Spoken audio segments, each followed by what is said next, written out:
and you touched on the fostering and the bad side of what the media shows and what Hollywood shows. So let's touch on maybe possibly debunking, because I think a lot of people have reservations about saying, well, I don't want a 13-year-old or a 17-year-old in my house who's going to be rebellious and ungrateful, and I can't trust them in my home alone. I still have to work. You know, all those things that Hollywood kind of highlights about a child. I feel like they come from battered homes, and so my perception is that they're coming from a much more humbling place than we believe them to be. So can you maybe debunk some of that?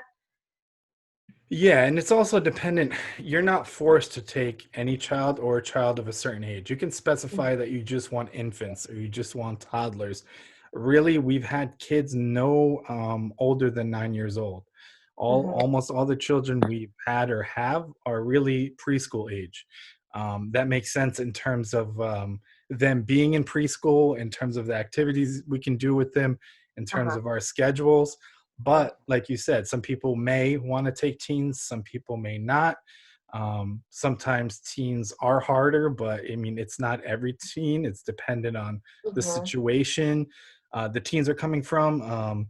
My content on TikTok specifically is foster care content. I've had people reach out, kids that have been in over 50 homes while they Oh, were in the foster care system, and then they aged out if wow. they don't find a permanent home. So Yeah. if a child is in the system and there's termination of parental rights and nobody adopts the child, they just float from foster home to foster home or in one foster home until they age out.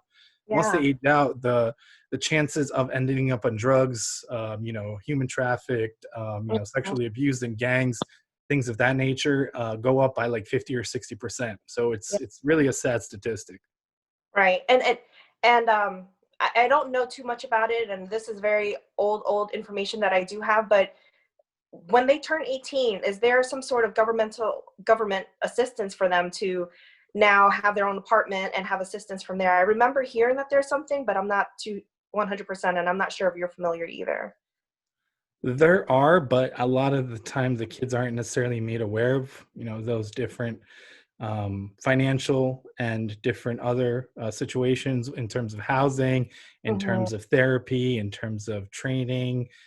Foster kids do get, help with tuition and stuff like that, but a lot of them aren't made aware of it.